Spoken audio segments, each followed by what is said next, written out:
Hello friends, welcome to my channel. ఈరోజు మనకి జిల్లేడాకులతో జలుబుకి ఒక టిప్ చెప్తానండి. మనం జిల్లేడాకులు తీసుకొని వాటిని ఫ్రెష్ వాటర్తో కడిగి నీట్గా మొత్తం క్లీన్ చేసి వాటర్తో దాన్ని ఒక క్లాత్తో వెట్ క్లాత్తో మొత్తం నీట్గా తుడుచుకోవాలండి. మొత్తం తుడుచుకొని చూడండి, ఎట్లయితే తుడుస్తున్నారో మీరు అట్లనే తుడవండి. ఇది వింటర్లో బాగా ఉపయోగపడుతుంది. జలుబు మొత్తం పోతుంది. ఇప్పుడు వీటిని బాగా తూడ్చేసిన తర్వాత స్టవ్ వెలిగించి దాన్ని మీడియం ఫ్లేమ్లో పెట్టుకొని ఆ ఆకుల్ని నేను ఎలా అయితే వేసానో అలాగే వేయండి. వేసాక దాన్ని గోరువెచ్చగా చేసుకొని మనం చేత్తో పట్టుకునేలాగా గోరువెచ్చగా చేసుకొని వాటిని తీసుకొని కొంచెం గోరువెచ్చగా అయితే చాలండి, ఎక్కువసేపు అవసరం లేదు. చూడండి ఎలా గోరువెచ్చగా మనం చేత్తో ఇట్లా బాగా ఉండలా చేసుకొని కొంచెం మసాజ్ లాగా దాన్ని మొత్తం నలిపి బాగా నలపాలి. ఎంత నలిపితే మనకు అందులో ఉండే లిక్విడ్ వాటర్ కంటే అందులో ఉండే రసం అనేది వస్తుంది.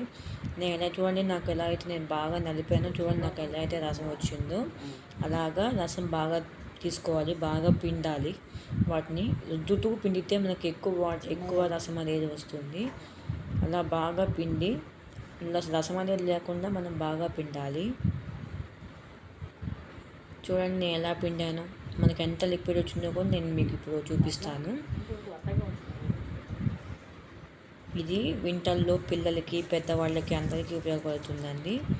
అంటే అది కంటికి తగలకుండా చూసుకోండి, పెద్దవాళ్ళకైనా పిల్లలకైనా. చూడండి నాకు ఎంత లిక్విడ్ వచ్చిందో, ఇంత లిక్విడ్ వస్తుందండి టూ లీటర్స్కి నాకు.